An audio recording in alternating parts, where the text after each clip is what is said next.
বলেন আল্লাযীনা ইম্মাক্কান্নাহুম ফিল আরদি আকামুস সালাতা ওয়া আতাউয যাকাতা ওয়া আমারু বিল মা'রুফি ওয়া নাহাউ আনিল মুনকার ওয়ালিল্লাহি আকিবাতুল উমুর।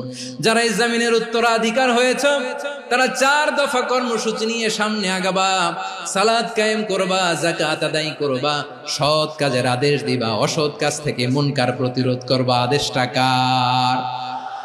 আমার প্রিয় চট্টলার ভাইরা, পুরো উম্মার দায়িত্ব মুনকার প্রতিরোধ করা, সরকার প্রধানের দায়িত্ব মুনকার প্রতিরোধ করা। এরপর আল্লাহ বলেন প্রতিটা ফ্যামিলির যিনি প্রধান সিইও বাবা, প্রত্যেক বাবারও দায়িত্ব এই মুনকার প্রতিরোধ করা। আওয়াজ করে বলেন ঠিক কিনা?